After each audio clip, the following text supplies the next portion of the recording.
Welcome to our you channel. आज हम बात करने वाले हैं रिंग्स ऑफ पावर के एपिसोड नंबर 5 के बारे में, जिसका नाम है पार्टिंग्स।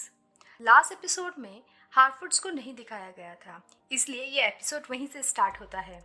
अगर लास्ट एपिसोड का आप रिफ्रेशर चाहते हैं या फिर आपने लास्ट के 4 एपिसोड्स अभी तक नहीं देखे हैं तो उन्हें मेरे चैनल पर ज़रूर चेकआउट करिएगा। मैंने रिंग्स ऑफ पावर की प्लेलिस्ट भी बनाई हुई है।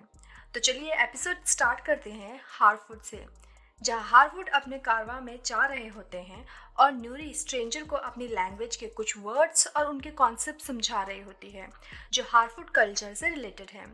नूरी बताती है कि हार्टवुड ऐसे ही एक जगह से दूसरी जगह शिफ्ट होते रहते हैं हर सीज़न में। उन्हें काफ़ी सारे खतरे भी मिलते हैं रास्ते में, जैसे जंगली जानवर और बड़े लोग। स्ट्रेंजर को लगता है कि वो एक आफत है, पर नूरी उसे बोलती है कि वो एक अच्छा इंसान है। ऐसे ही अपने रास्ते में चलते हुए नूरी लोगों पर एक बड़ा सा जानवर हमला कर देता है, पर उन्हें स्ट्रेंजर अपनी पावर का यूज करके बचा लेता है। स्ट्रेंजर को देखकर हमें लग रहा है कि वो कोई विजार्ड है और बहुत से लोग अनुमान लगा रहे हैं कि वो गैंडेल है, पर ये तो आगे ही पता चलेगा। हार्टवुड यहाँ साउथलैंड की तरफ मूव होते हुए दिखाए जाते हैं। अब हमें उसी जगह को दिखाया जाता है जहाँ वो स्ट्रेंजर आसमान से आकर गिरा था। वहाँ 3 औरतें आती हैं और इन्हें द नॉर्मेंड, द एस्थेटिक और द ड्वेलर कहा गया है। ये लोग एक कल्ट का पार्ट हैं जो मॉर्गोथ को वर्शिप करते हैं। यहाँ सीन फ्लैशबैक में दिखाया गया है जहाँ स्ट्रेंजर पहली बार दिखाया गया था, जो कि शौरॉन की एक आंख जैसा दिखाई पड़ता है। और यहाँ देखकर लग रहा है कि वो औरतें उसी स्ट्रेंजर को ढूंढ रही हैं। अब सीन जाता है एडार के पास, जो अब सूरज की रोशनी से परेशान हो चुका है और वो पूरी दुनिया में अंधकार फैलाना चाहता है। ब्रॉनविन उस पुरानी मीनार में सारे ह्यूमंस को एडार का मैसेज सुनाती है कि एडार ने उन्हें मीनार खाली करने को कहा है, वरना ऑक्स उन्हें मार देंगे। यहाँ ब्रॉनविन एडार के आगे झुकने के लिए नहीं बल्कि उसका सामना करने के लिए बोल रही होती है। यहाँ वो आदमी जो थियो को उस तलवार के बारे में बता रहा था लास्ट एपिसोड में, वो यहाँ बोलता है कि ऑक से लड़कर कुछ नहीं होगा, वो सब मारे जाएंगे। भलाई यही है कि वो शौरॉन के गुलाम बन जाएं, जैसे वो एल्व्स के अंडर किया करते थे। यहाँ आधे ह्यूमन शौरॉन के गुलाम बनने के लिए चले जाते हैं। वो लोग ऑक्स और अडार के पास आते हैं और वहीं वो आदमी एडार को अपनी ज़िंदगी उसकी गुलामी करने के लिए कहता है और वो एडार को शौरॉन के नाम से बुलाता है। पर इसे सुनकर एडार गुस्से में उस आदमी को नीचे गिरा देता है और एडार थियो के फ्रेंड को पकड़कर उस आदमी को उसे मारने को कहता है। और एडार कहता है वो अपनी लॉयल्टी प्रूव कर सकता है ब्लड का बलिदान देकर। अब यहाँ पुरानी मिरार में एरेंडीर थियो को एरो चलाना सिखा रहा होता है और वो उसे बताता है कि ह्यूमंस में बहुत सी अच्छाइयाँ भी हैं, इसीलिए वो उनके साथ है। थियो एरेंडीर को शौरॉन की तलवार दिखाता है और एरेंडीर वो तलवार ब्रॉनविन को दिखाता है और वो बोलता है कि ये तलवार एक की है और ऑक्स को ये तलवार के बारे में पता चल गया है कि वो थियो के पास है और कुछ टाइम में ही ऑक्स यहाँ उस मीनार तक पहुँच जाएंगे। अब आते हैं न्यूमेनॉर में। न्यूमेनॉर में इसिल्डोर अपने डैड एलिंडिल से वॉर में शामिल होने का कहता है, पर उसके डैड उसे वॉर में शामिल नहीं करते क्योंकि उनका कहना है कि लोगों ने उस वॉर में शामिल होने के लिए बहुत मेहनत की है और इसिल्डोर को तो इसमें इंटरेस्ट भी नहीं था। वहीं एलिंडिल की बेटी एरिन फाराजन को इस वॉर के लिए रोकना चाहती थी, पर फाराजन का बेटा केमेन अपने डैड से वॉर के बारे में बात करता है, जहां फाराजन एक मैप जो कि मिडिल अर्थ का है वो पढ़ता हुआ दिखाई जाता है। यहाँ फाराजन की स्ट्रैटेजी है कि इस वॉर से उनका किंगडम को और ग्लोरी मिलेगी। जब वॉर ख़त्म हो जाएगी और वो वॉर जीत जाएंगे, तब न्यूमेनॉर साउथलैंड को उसके असली किंग हॉलब्रैंड को दे देंगे और हॉलब्रैंड वैसे ही उनके एहसान तले दबा हुआ होगा। इससे सब उनके एहसानमंद हो जाएंगे और वो अपना ट्रेड गेट उनके लिए खोल देंगे। इससे न्यूमेनॉर और बड़ा हो जाएगा। अब हॉलब्रैंड, गैलाड्रियल, क्वीन मिरेल और फाराजॉन दिखाए जाते हैं। वहाँ हॉलब्रैंड मैप में ओक्स के आगे बढ़ने का रास्ता बता रहा होता है। क्वीन हॉलब्रैंड को बताती है कि गैलाड्रियल ने बोला है कि वो उनके साथ वॉर में आ रहा है, पर इसे सुनकर हॉलब्रैंड शॉक हो जाता है। क्वीन के जाने के बाद गैलेड्रियल हॉलब्रांड को बताती है कि यहाँ की आर्मी उसके लोगों को बचा लेगी और वो फिर से किंग बन जाएगा। पर यहाँ हॉलब्रांड किंग नहीं बनना चाहता और वो वहाँ से वापस अपने तलवार बनाने चला जाता है। अब गैलेड्रियल वहाँ ह्यूमंस को बताती है कि ऑक्स को कैसे मारा जाए। अब एक लड़का वैलेंटाइन गैलेड्रियल के साथ मुकाबला करता है और एलेंडिल बोलता है कि जो उस मुकाबले में जीतेगा वो सेनापति कहलाएगा।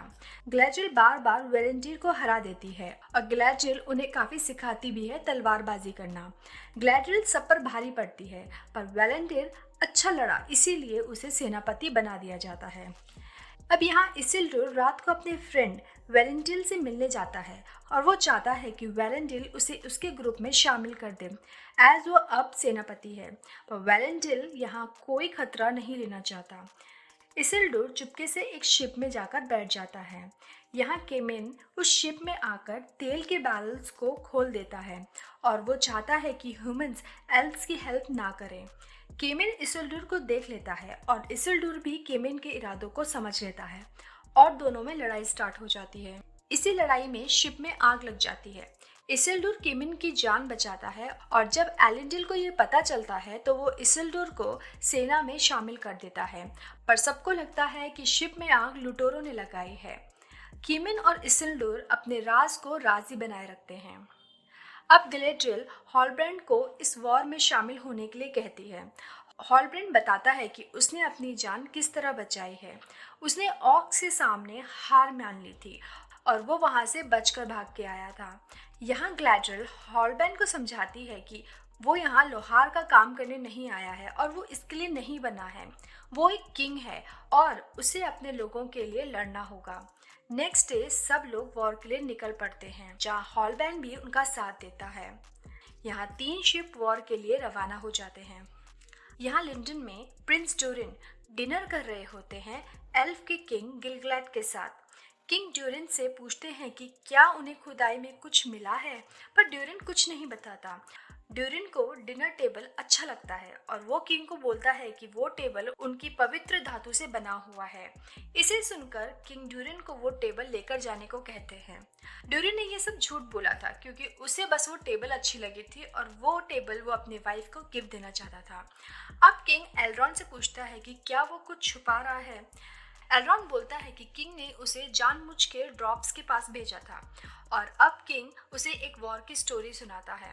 मिडिल अर्थ में जब वॉर स्टार्ट हुई थी, उनके वॉरियर ने डार्क के अगेंस्ट उस ट्री को बचाया, पर उस पेड़ में बिजली गिरी और जमीन के बहुत अंदर तक वो बिजली चली गई, जिससे एक नया और यानी धातु बना और वो बहुत ही प्योर धातु है।